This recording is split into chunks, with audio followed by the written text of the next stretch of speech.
Hello, hello. My name is Murray. I'm with my co-host Corey, with two ears. The music you just heard was Supermassive 2006. The song was featured in the Doctor Who episode The Rebel Flesh, which broadcast on 21st of May 2011. It was the fifth episode of the sixth series in Matt Smith's Doctor Who run. Your favourite Doctor, Corey? He is my favourite Doctor. He is the best one. Back again with a new episode in our plethora of Doctor Who episodes this month of January and early February. It will all culminate in a very special programme next week. But we're not alone today, Corey, are we? No, we are not. No, I'd like to welcome our third sort of guest host, Rachel. Hello, Rachel. Hello. Hi, Murray. Hi, Corey. Hi, Hello. Rachel. It's lovely to have you on the show today as a sort of third voice. It's great to be here. I'm excited. Good. Yeah, great.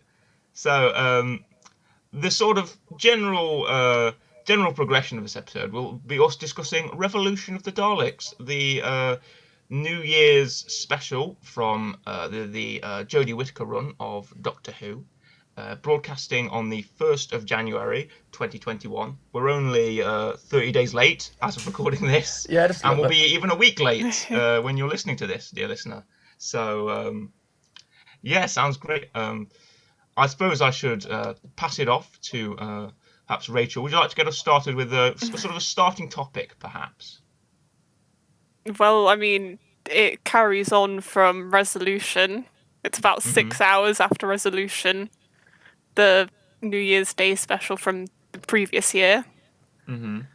And yeah, we just start off with the Dalek that's been melted. Yeah, I think I did watch that special. It was the reconnaissance Dalek, wasn't it? Yes, it was, yeah. That had been destroyed, and it was now being taken away to some government facility. And the guy's driving the truck. He's having a good old time. He's got a mum for some reason. And, yeah, I thought that was really. I already had my suspicious hat on, and the way he said to that woman, like, "Yeah, my mum, yeah." I thought that was so Yeah. suspicious, and it was just turned out no, he's just normal. Oh, I thought it was one of those markers where someone says, "Oh, I've got such a loving, caring family, and I hope I can see them sometime soon. I hope nothing horrible happens to me." Yeah, and he's like that. he's gone. Yeah, he's marked for death already. I'm sorry, buddy, you're not making it out of this. You've got people who love you. You're not making it out of this. You're a side character with no name. You're not gonna make it out. But the mum thing was a bit suspicious. I thought, what's the Yeah, and backstory. who do we see next scene? Robertson, Oh, the guy from Arachnids in the UK.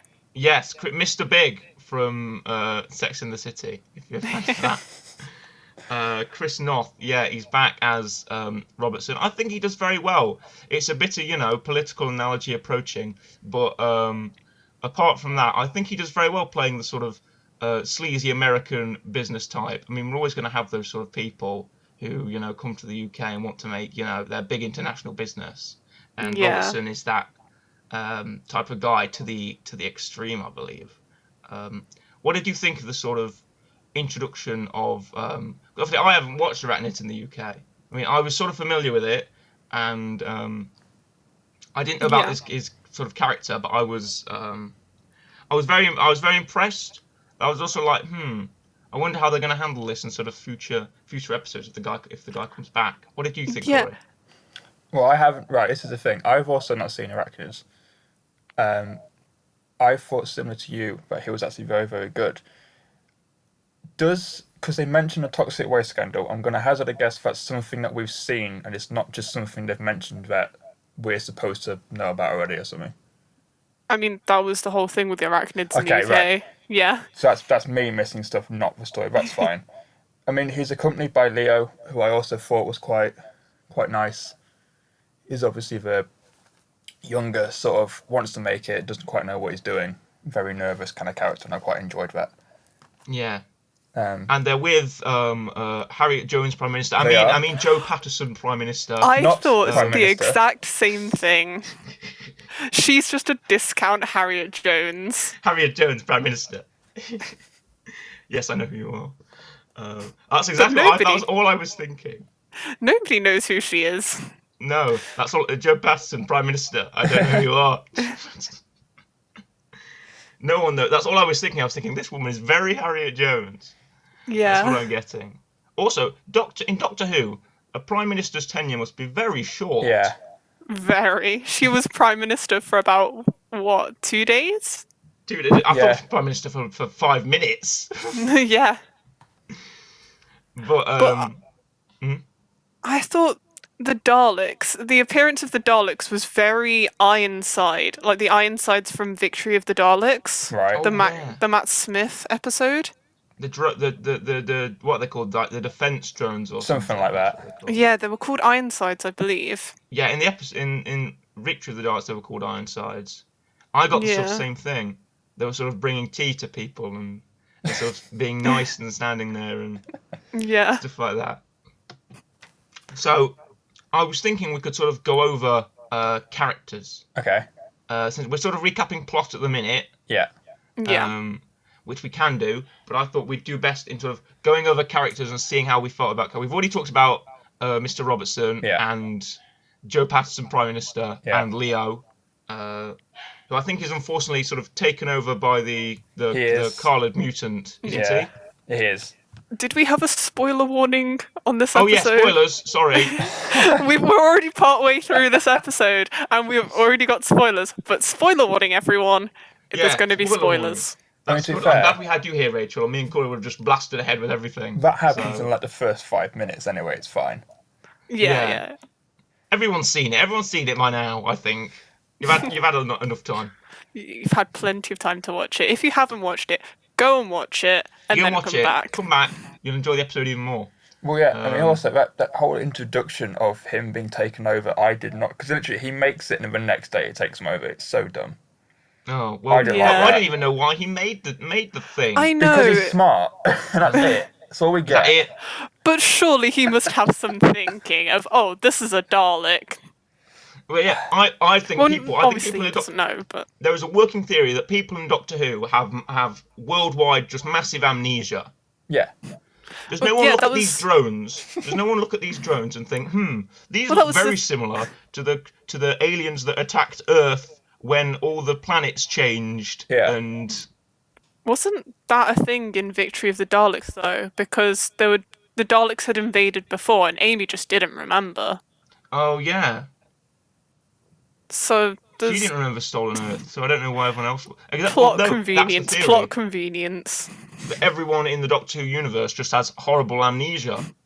Horrible really bad memory. massive amnesia. Really bad memory. Worldwide amnesia. No one remembers that Daleks are a thing. So every time they turn up, like even in World War II, is there no old man sitting there who was familiar with the Ironsides? True. Who looks at these new things and go, I've seen them before. Yeah. But no idea about that apparently. But yeah, the defense drones lean heavily toward the design of the Recon Dalek. Yeah. Which is sort of I suppose I think that's expected. Yeah, it's a natural progression of it. But yeah, Leo for some reason finds sort of what I can only assume is the mutant sort of clone DNA on the armor on the Dalek casing. It is. It gets mentioned at the end that he found a little bit of DNA and then he made a thing out of it. Yeah. And somehow managed to clone an entire Carlid mutant out of it. Yep. Mm-hmm. So and the slightest bit of conscious from a Dalek is stored in the smallest bit of DNA. Every DNA. Strand. Right. For some reason. Yep. I think it's explained before in other episodes, but I'm not entirely sure on that one. Okay, fair enough. Well, since we're rattling off with plot, I will continue with it. Now, let's talk about the space prison. Yes. Oh, love the space prison. It's by far the best part, and it only lasts like 2 minutes. Oh dear. It's true. It's true. We get a weeping angel. Yes. We get an Ood, a Sycorax, a Pating, a Silent, and a few others that appeared from the 13th Doctor series. I don't remember their names. I don't either. Oh. It's from the Tesla episode and another one I don't remember. You know what I want to know who it is? I want to know what that big, massive, spiky green thing was in the background. Oh. Is that a thing? Was I the only one that saw that? To be fair, I was just paying attention to the thing. That's all I cared about. Oh, there was in the I background. saw There the was weeping this. angel, and I was like, oh. In the background, there was this huge, spiky green thing. I was like, what is that? Oh yes, was it from the overview Was it? of the prison? I don't remember. I think so. I think it It was will be the from overview something, probably. of the prison. But I really like that thing's design, but I didn't get to see much of it. Anyway, yeah, we do get a lot of cameos from Weeping Angels and Ood and the Sycorax and the Pating. Yeah. And they were all very cool. I like seeing them pop up again. It's weird that this prison has no security whatsoever. No. There's just like, it's all automatic fences. It has the bare and minimum. cameras. Yeah, the Jadoon obviously aren't very... their prison design isn't the best. No, there's the hello camera 37, hello camera Yeah. 38, over and over there's- again. You just do doctor. walking. I swear, you just do walking and you do sleeping in the space prison. Pretty much. There's no like Exercise. yeah. And you eat what? Chocolate brownies every day.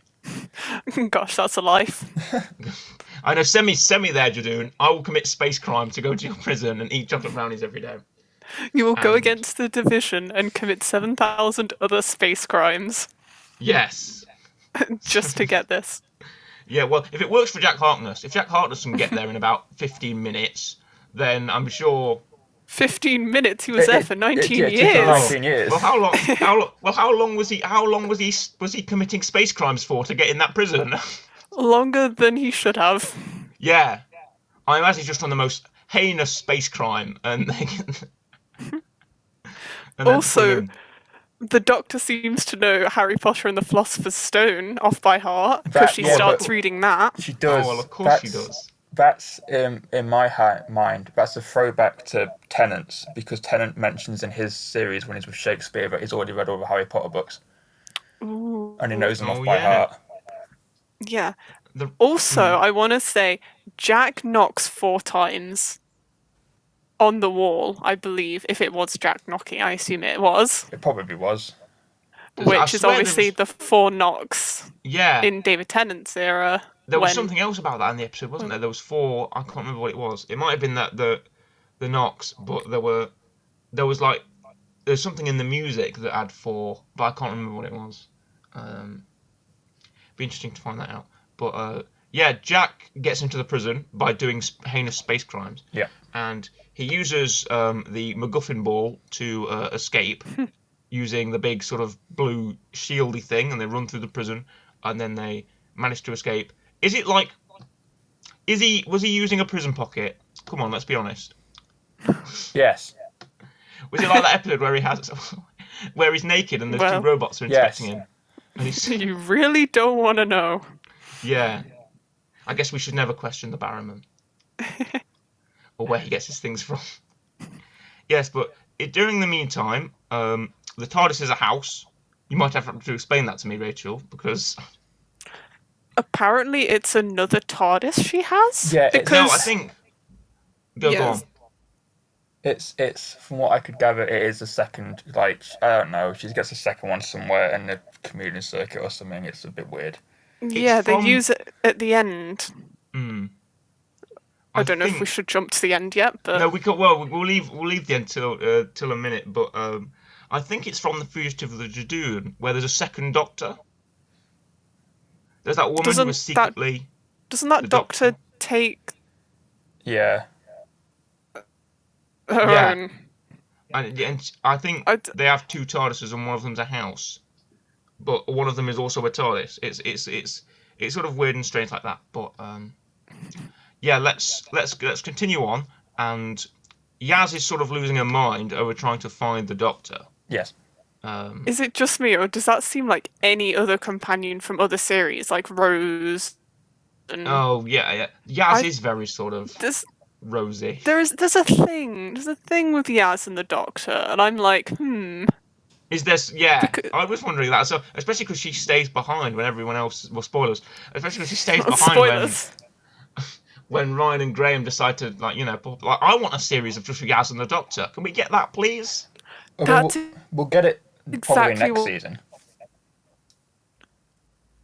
But there's the whole thing about John Bishop, There is. We're going to Yeah. go on and to I John don't know what's Bishop. going on with him.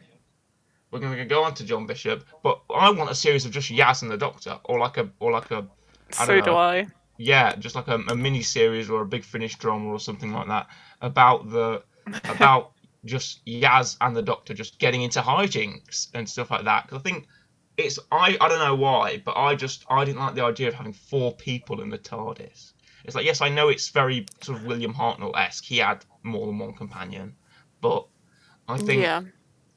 the whole 4 people, it just clutters it, and there's too much going on, and we can't keep up. And it's that old phrase, when you try to push a lot of people, nobody gets pushed. It's about when you have too many cooks, it does spoil the pot. So I think a nice, just Can a I? couple of people, Doctor, one other person, Martha, Donna, Rose. It's worked well before. Let's put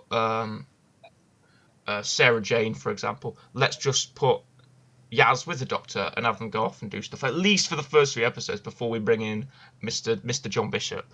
So,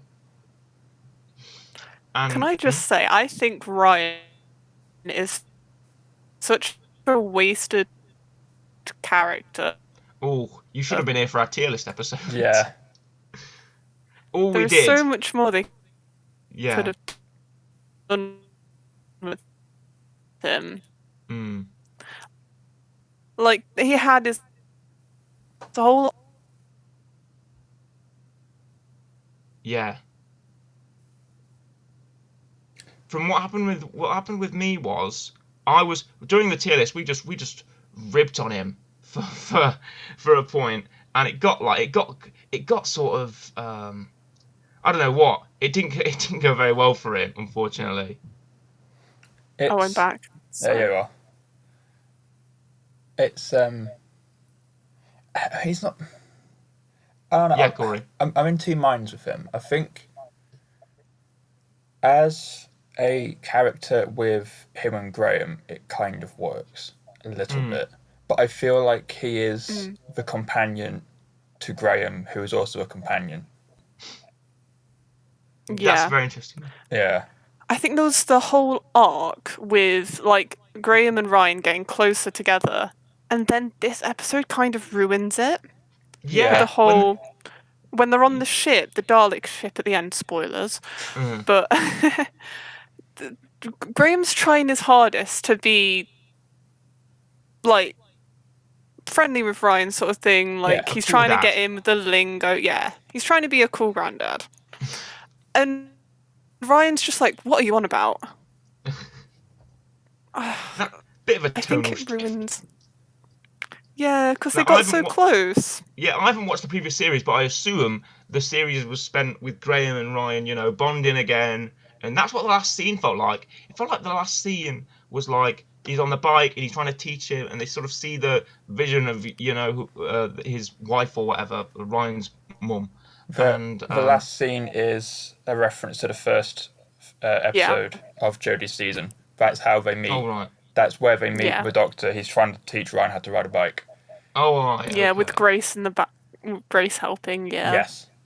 Oh, right. And he starts off with whole, like, YouTube video, was it? Something like that. He's just like, I don't know if you know me, I'm Ryan Sinclair. Yeah. Oh, right. Yeah, Which but they is can't which even. is why he then talks in third person right at the end, which is a bit weird. Yeah. Okay.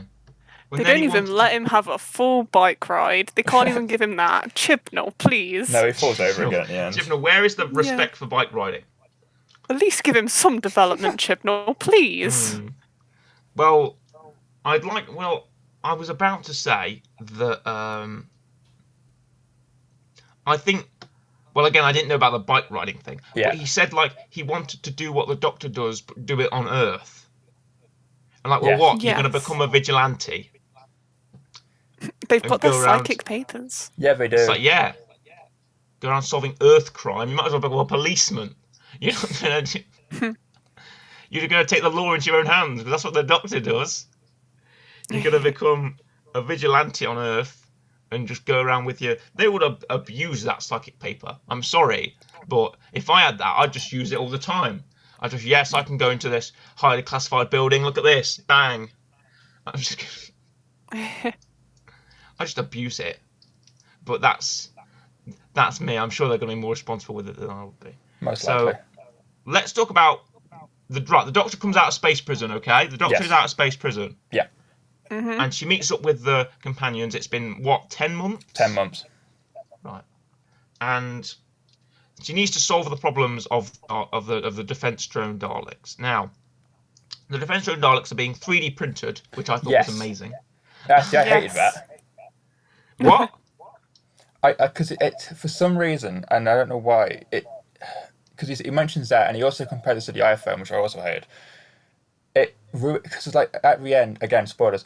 Right at the end, there's the one who's left, and he's like, "I'm not, I'm pure. I can be changed." Blah blah. And then like they fire a laser at him for like 5 seconds, and I'm like, I know it's. In fact, it's not even the future. How are they 3D printing something that can survive a laser for like 5-10 seconds or something? Well, no, right. The 3D printing idea, I thought, well, these Daleks are supposed to be like the modern defense Daleks for Yes. the new like age. So yeah, 3D printing them makes a lot of sense because that's like really modern and hip and that It sort does, of thing. but also, have you seen 3D printing? It's brittle as anything. Yeah, I have Yeah. seen 3D. Right, I have seen 3D printing, but I suppose with like Robertson's technology, it's like really good. I don't know, but those Daleks the defense drone Daleks can fly and everything. They've all Yeah, got which is like red also lights and stuff when the mutants are in them. they can also fire water, which happens at the start, They can, which is never used Yes. again. Bear in mind, I'd love. and Right, fake here's gas. what I'd love. Here's what I'd love. Right, the Dalek mutants like teleport. The ultraviolet light thing happens. They all teleport into the drones. Yeah. And they stick their, they get the ring modulators operated, and they're ready to sort of exterminate, and then they go to fire their lasers, and it's just water. Yeah. I'd love that because that'd make it sort of. Yeah, it would decrease the threat level, but it would make it sort of maybe they have to use another thing to fire a laser or something like that. But I don't get how during like the demonstration thing that they do, which I thought was a bit weird. But during that, they have like, they can fire gas, they can fire water, they've got like the sonic thing. That stuff's never used again. No, it's I not. thought, No. wouldn't it be cool? They're used for like ticket stuff. That's what Daleks are used for. I'm like, how are they going to stop somebody with going into an event without a ticket? Yeah. Yeah, They're going to spray them with water. flame of water. They're gonna laser them. I don't know what they're gonna do. But and also, I think they've been given very Dalek capabilities for something that's supposed to be a defense drone. And Yes. I get that, but I think it would have been funnier if like they did just have that stuff and that was all they had. If they didn't have the red lasers or whatever they did. If they had just water and gas and a sonic thing, if that was it, then that would have been sort of very very human, and that's sort of the crux of it. The fact they were being the fact they were being fed humans. I thought that was quite a. Yes. It's very parting of the ways. It's very Dalek Emperor and his Yeah. army of half-human Daleks. I quite like that. But instead of doing what the Emperor did, he. Right, is this my understanding? Now, correct me if I'm wrong, but Leo has the Dalek mutant Yes. on him, on his back, Mhm. carrying it around, and the mutant has bought a facility in Japan. Yes. Yeah. B, had people construct this had workers construct this entire facility with Yeah. more Khaled mutants, and then he kills all the workers or does something to them and turns them into paste to feed to the Dalek mutants. You are Yes. correct. Right. Okay. Now there's multiple phases of that plan. Like, is there not a mass missing person epidemic over Japan? Where have all these construction workers gone? Does no one look at That's this the massive question. green building and go, well, this wasn't there before? Yeah. Yeah. Is there not just I'm sorry, Dalek, but your plan isn't very effective? Well, it is effective, but it's not. It's illogical, and I think that's where my problems lie with this special. Yeah. Yeah. It is lacking in logic, and It's this Dalek that's just connected itself up to this network or something, and everyone's okay with it. Because Leo said, yeah, this is what happened. I'm fine with this. nice. And then the gang arrive in Japan, and they've got Robertson with them, and they're like, look at this big facility. We've got all this cool stuff. And by the way, when Leo was about to throw the thing into the fire, why didn't he just get someone else to do it? Yeah. Think, I must do this myself. You know what? I go, hey Jim, take this big case and just sit in the fire, would you? Don't even open it. Well, did it immediately after Robertson told him to. So, and I think those were the only two there. So, as far as I'm aware. Oh, fair enough.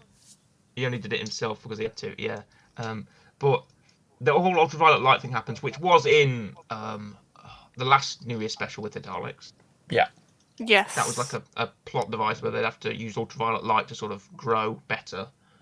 And then they all go into their Dalek suits and they're all flying around. What's the solution? It's, well, I believe, in her own words, it's nuclear action. Yeah, was the the word she used. More Daleks. Daleks evolved. If there was ever a Daleks situation killing Daleks. Yeah. Yeah.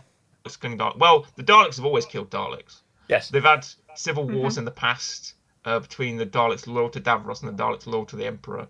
So they've had that in the past. They have the Doctor sends out a signal to the Death Squad Daleks. I was shocked by the absence of a Dalek that was distinctly different in looks.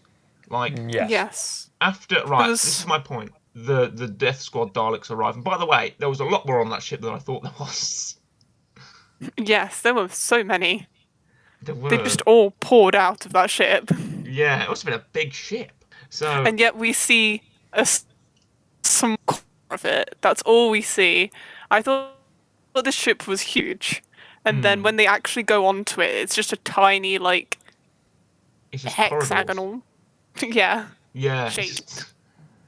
Hexagonal corridors, but all the Daleks arrive and they all come out in their cute little V formations, like geese. Yeah. And they're flying around. Okay. All the Daleks fly out of the ship, right, and they immediately fly over the TARDIS. Does none of them recognise the TARDIS? That got me as well. I won't lie. I'm like, this is the one thing. Your greatest enemy has this one specific looking ship, and you're going to completely ignore it.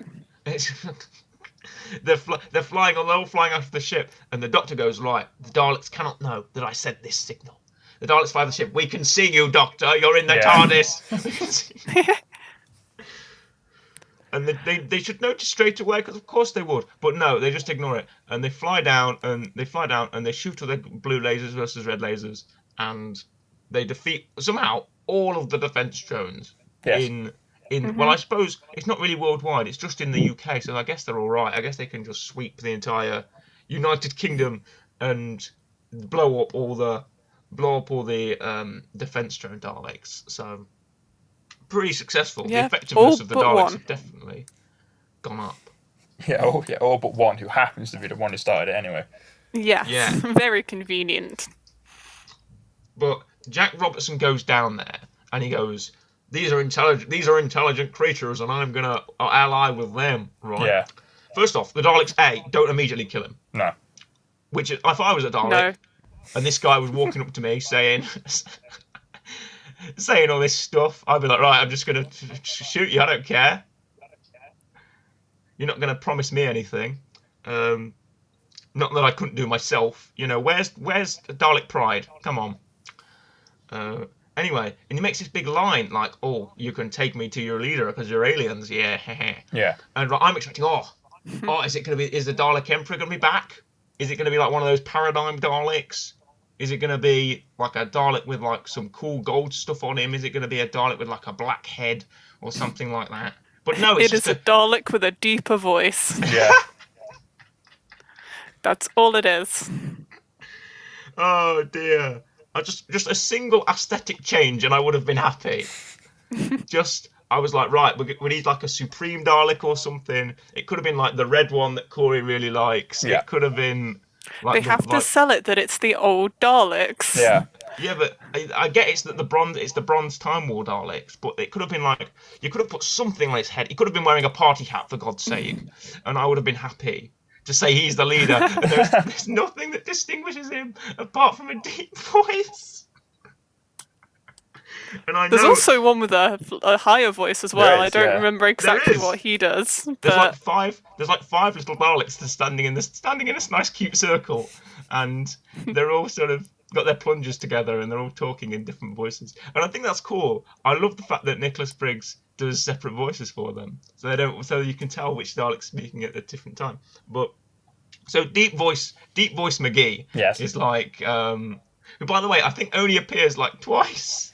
pretty much. He could yeah. have had a name. He could have literally. I was crying out for anything. Like, give him a name. Give him, I don't know, some kind of discernible feature. Make his plunger like like something different or whatever. Give him like a party hat on his head. Give him a top hat on his head. Just give him something. Give him a monocle. Just give him something that I can tell he's different. But he's not. He's just different. He's got a deep voice. Anyway, And Robertson sells out the Doctor. sells out the Doctor. Of course he does. Um, he sells out the Doctor to them, and immediately they're like, "Oh yes, the Doctor. We must exterminate the Doctor." But surely the Doctor just said that these Daleks don't care about taking over the Earth, and now they do. Yeah. Unless they care about killing the Doctor, which I suppose is a general Dalek thesis. Yeah. So then the Daleks just swarm out and swarm to the TARDIS as they do, and Yeah. Jack, Captain Jack, Ryan, and Graham arrive on the Dalek ship to try and get rid of it, blow it up, and also, where did Jack get those bombs from? Did he just have them, or I think he always has them. Jack just likes blowing stuff up. yeah, I think he just always has bombs. It doesn't matter where from. he just has them on him at all times in case he has to blow up a ship, which is partly amazing, and partly really I mean, he dumb. does have his room. He does. He does have his room, but on that big coat of his. Anyway, they head out to the Dalek ship and they go to destroy it. And Robertson has made this sort of strange deal with the Death Squad Daleks, and he's trying to like get them to, you know, if I don't know what his plan was. Was his plan to start the Doctor? Or was his plan to like take over the world with the help of the Daleks? I didn't really understand. I think his plan was to basically just use them as an army or something. But it was to take over the Yeah. world, but he's going to help them so the Daleks don't kill him, essentially. Right. So Yeah. the Daleks swarm. Also, I thought it was really amazing how all the Daleks poured into that tiny little TARDIS door. Yeah. That was nice. And there's like It was 20 very Daleks funny. in. There's 20 Daleks in the. I wanted to see Daleks piled on top of Daleks, piled on top Yeah, of so did Daleks I. in the TARDIS. Very Like organised. a stack. And then when we see them inside, there's just like there is actually room, even though tons and tons of Daleks Yeah, have gone I in. thought all of them went in there. And I was like, my God. To be fair, they could have gone to separate rooms if there Yeah, is true. still rooms. Oh, they could have. But Yeah. They could have gone not to separate entirely rooms. sure. And then the Doctor does the thing where she collapses the TARDIS onto itself. Yes. So all of the Daleks are sort of all squashed up into nothing. And for some reason, that is all of the Daleks. Even though the Dalek sort of MO is that when you get rid of the Daleks, there are always more Daleks. And I'm a big fan of that because obviously that helps with their longevity. So they're probably I'm going to come sure- back in some form. Yeah, I'm sure we'll see Daleks in the future. I'm sure that's not the last of them. No, they always come back. It's always you leave one alive and they always come back with thousands. So it's like the inverse Dalek rule. I was explaining this to Corey a few weeks ago. Oh yeah. It's also called the inverse ninja rule. Corey's familiar with it, aren't you, Corey? I am indeed. The inverse ninja rule, or it's also called the inverse Dalek rule when talking about in Doctor Who terms, is one Dalek is incredibly strong, but with every other Dalek, their power is weakened. So thousands of Daleks aren't really much of a threat, but one Dalek is. It's like in the last special, that Dalek took out entire like armies of dudes, right? And Yeah. blowing up tanks and stuff like that. But now there's thousands of Daleks. They're all like just destroyed by one TARDIS. But granted, those Death Squad Daleks did kill every single one of the drones apart from one. Yes. And their lasers, they did he said maximum extermination, which is my favourite Dalek line. And then they all shot their lasers at the final drone. And for some reason, Corey, took about 5 seconds. Yeah. It took ages. Did you? What's your problem with that? The fact that it didn't explode immediately? Because in my head, because it said it's 3D printed, I'm like, if someone made that, I know it's not real life, but if someone in real life, you could go up to it, kick it, and your foot would go through it. Yeah. And I'm like, they're It'd killing be like, humans in seconds, and it took longer to kill a 3D printed, like, plastic thing. And these are being used as security drones Yeah. against like riots and stuff. They're not going to plasticine do Daleks. much. Yeah. Cardboard Daleks. But look, to be fair, the bronze Time War Daleks do kill them all in a pretty quick fashion. It's like Very Yes. quick. very quick. It's like 5 minutes, and they're all dead apart from this one. Wow, that's probably the most effective the Daleks have ever been at something. So, yeah, they defeat them all, and then the Doctor does the nice little hologram trick of tricking them. The old hologram, that old chestnut, the old Send them to the void.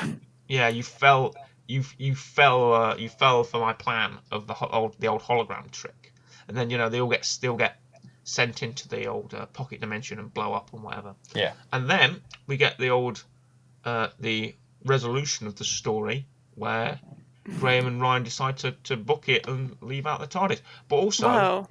yeah.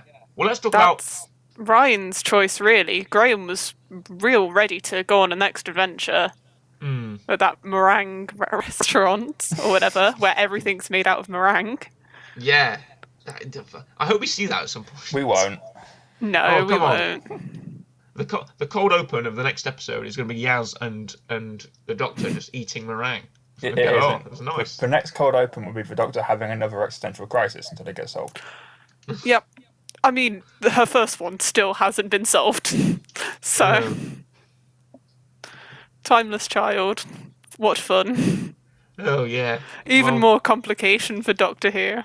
I was wondering that. I was like, she's talking about where she was born. I'm going, Yeah. what? You were born on Gallifrey, weren't you? Yeah, But but I when wasn't she born says on she Gallifrey. Well, was she born. wasn't. Because there's a whole thing where she's from a different dimension. I I don't think that know. was part of the Timeless Child. Because she was found next to this portal thing. Who knows? And then she destroyed Gallifrey. Yeah. Because of the Master for some reason. Yeah. Even though she saved it Yeah. before I. Chibnall, please give us the Doctor Who we remember. I brought you on this episode for a nice talk, and now you've just got the next. Now you're in more existential crisis than the Doctor is, Rachel. I'm not sure about that one. She's got quite a lot going on there. Oh. Well, I don't know if that's ever going to be resolved. She got over it very quickly. Well, she had that 4-minute chat in between going to Osaka with Yeah. Ryan, and apparently that solved just about everything. Yeah, Because all why the not? problems has been resolved. There's nothing a good pep talk can't solve, I tell you. There's nothing a good pep talk can't do. But we get the conclusion. Jack heads off to meet Gwen from Torchwood. Yes. That is a cool. I popped at that. Getting to. If only we saw her, but obviously no. A mention is good enough. Yeah. To know that Yes. Torchwood still exists in some form. At least the show does. So, yeah, nice to hear about Gwen. I would have liked a Yanto mention, but I can dream again on that one. So, Jack goes off, and it's Yasmin and the Doctor, and Ryan and Graham. Ryan's having some second thoughts. Graham's like, "Oh, we can go in for one more adventure. It sounds great," but Ryan's having He wants to get back to normal life. He's Yeah. done. yeah. What I felt like. What was his sort of? Did he have? Obviously, I didn't watch the series, but did he have an arc? He had that he went friends with Ryan, made friends better with Graham, Right. Okay. and after Grace died, his mom, there was Right. his whole thing about his dad, Okay. Yeah. Okay. and he's disabled, which is where the whole riding the bike Yeah. thing comes He's from, because he's dyspraxic. got He's dyspraxia. Yeah. Oh, Yeah. well. But that is barely mentioned throughout the series, and I'm kind of upset about that. It's almost subtext in a way. I thought he didn't know how to ride a bike. I know people who can't even swim. I can't swim. I was what? You I can't also swim? can't ride a bike. Oh, see, I was like, oh, maybe he just doesn't know how to ride a bike, and that's fine because adults still have braces. Adults don't know how to ride a bike or swim. It's that sort of thing. It's like you were never taught. So I didn't know it was because he was dyspraxic. Oh, bless him. Because I am as well. I can't catch a ball to save my life. So yeah, I just thought he didn't know, and Graham was teaching him. I didn't know that was. It's almost subtext in a way, isn't it? Yeah, we barely get any disabled characters in Doctor Who, and I think that's a big problem. Mm-hmm. So, well, it's something Chibnall's era tried to fix, but I don't think they fixed it very well. no. So, And now we're losing Ryan. So yeah, Yep. again, we had him on. We had him with this new sort of trait, and now off he goes for some odd reason. But and we're getting John Bishop. Yeah. Let's talk about. Do you want to talk about John Bishop for a bit? Yeah, why not? Now, what I would have liked ideally is Yeah. John Bishop was only confirmed through the internet. Now, Well, there was a whole bit of him being like introducing John Bishop as Dan at the end of the episode. Yeah. Yeah. And and apparently he was confirmed later to be an actual companion, I believe. I would like maybe an end credit scene or something like that. That would have been cool. I mean, there was that whole thing at the end of the episode. Yeah. I get that. But yeah, nothing too substantial. No. Not Maybe yet. that's what I wanted. But yeah, we have John Bishop now as Dan. He's going to be the new companion for this series, and I was thinking, well, where are they gonna go now? We've had sort of Graham's arc and Ryan's arc, and now we're bringing in John Bishop now. Yeah. So I wonder how that's going to go. Obviously, best of luck to him, and whatever he chooses to do in Doctor Who. It looked like from the trailer that I watched, he'd already shot some stuff. So yes, apparently he's been in talks since even before the pandemic. So really, yeah, apparently his character Dan was built for him. So we'll have to see where that goes. Yeah. That looks like it could be interesting to see where that goes with him. So when does the new series start? I think it's. Why am I thinking like end of the year type time? I don't know. I don't actually know if people know, because I'm still seeing rumours that either she's not coming back. I've seen rumours that apparently BBC are just going to cancel Doctor Who in general.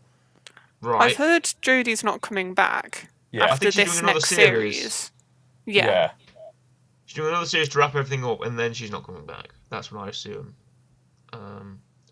But let's talk about our real ratings. As we know on the Real Show, we like to give everything a real rating of what we think of. So we spent quite a lengthy amount of time reviewing this episode. So let's give it our real ratings. So Corey, would you like to go first? I would. I'm going to give it a.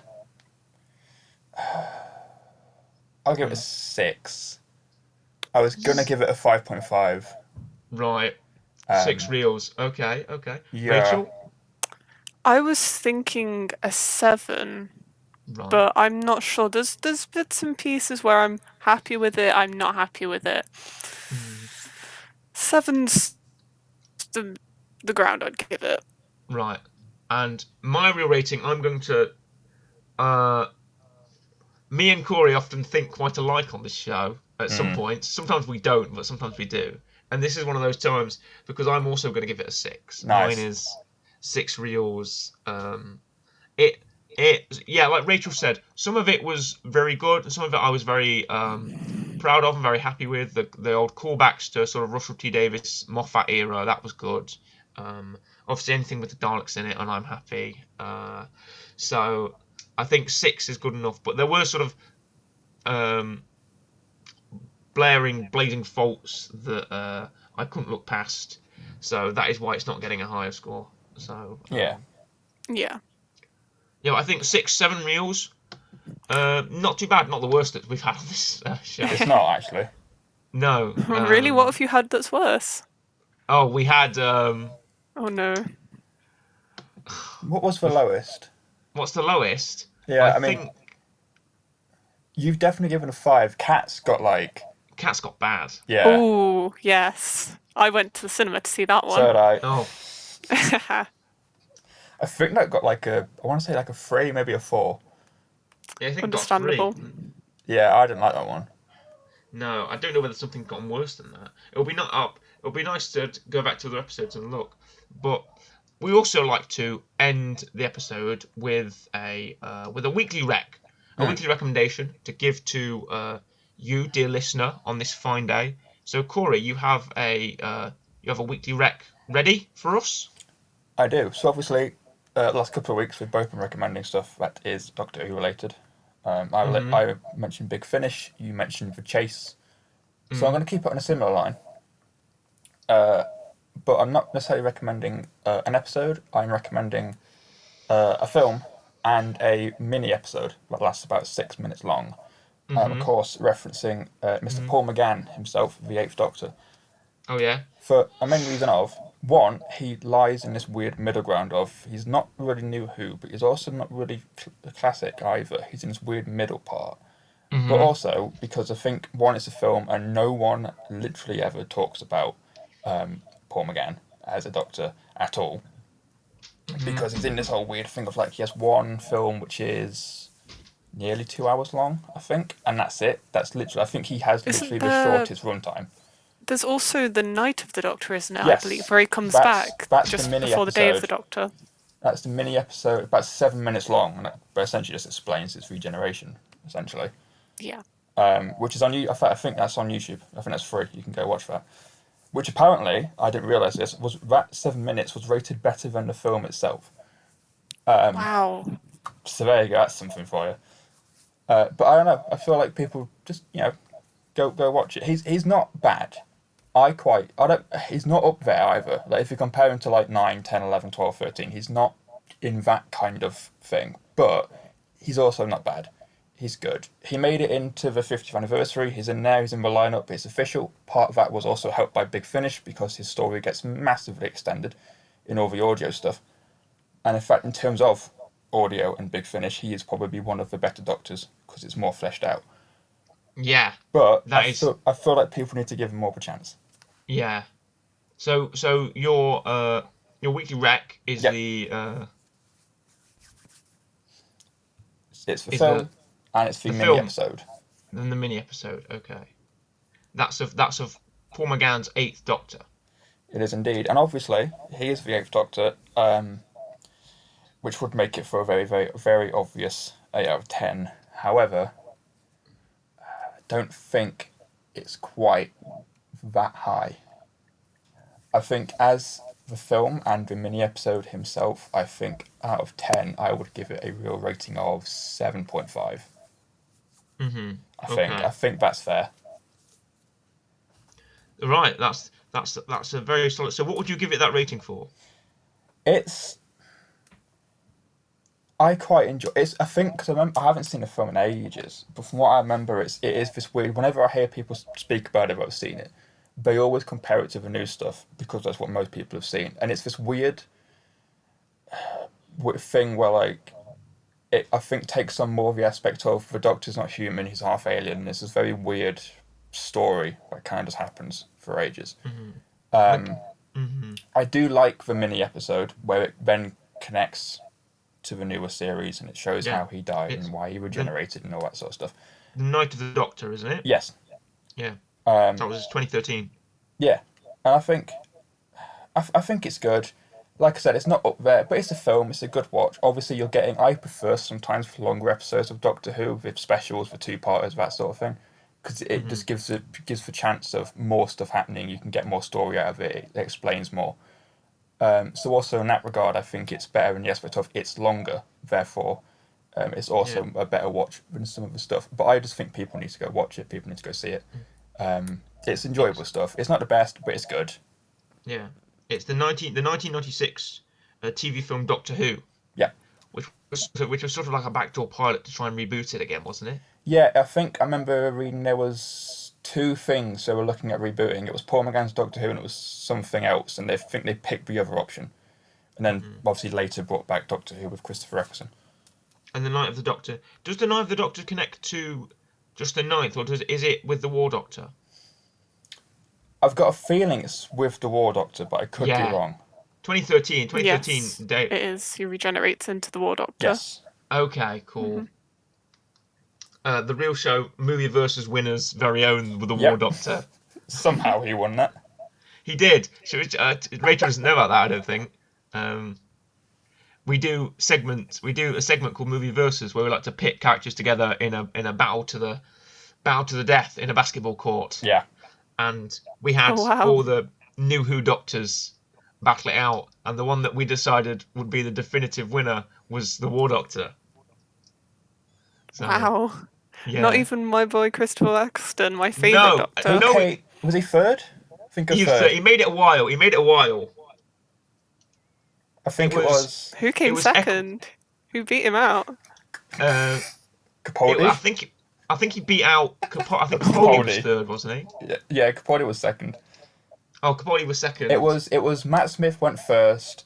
Then it was Jodie. Then Jodie. Then it was Tennant. Then it was Eccleston. Then it was Capaldi. Then it was War Doctor. Yeah, that was the lineup. Wow. Yeah. From loser to winner. And so that is our episode today of The Real Show. That is our review of Revolution of the Daleks. And next week we have a very special broadcast indeed, don't we, Corey? We do. We have a guest. We've got someone else on this time. We have a guest. I know. We don't have. Unfortunately, Rachel won't be joining us, but we'd love to have you back at some point, Rachel. I'm open anytime. Great. So yes, we have a very, very, very special guest on next week. So be sure to tune in and catch us with. I can say who it is, can't I? Yeah, why not? I mean, it's just our show. We're not, we do what we want. Right. Okay. Sure. We have. I'm not under any NDA or anything. I'm not under any contract to not say who it is. But we have a voice of the Daleks himself, Mr. Nicholas Briggs, on with us next week. So, producer at Big Finish and writer and director and Doctor Who voice actor and voice actor extraordinaire, Nicholas Briggs, on with us. Host of his own couple of podcasts. So it'll be nice to get his experience and get a nice interview from him. So.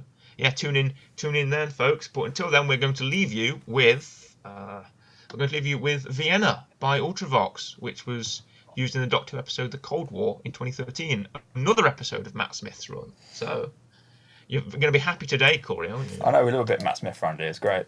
Nice. More love for Matt Smith, we'll say. But yes, we're going to leave you with Vienna by Ultravox. Bye, folks. Bye. Bye.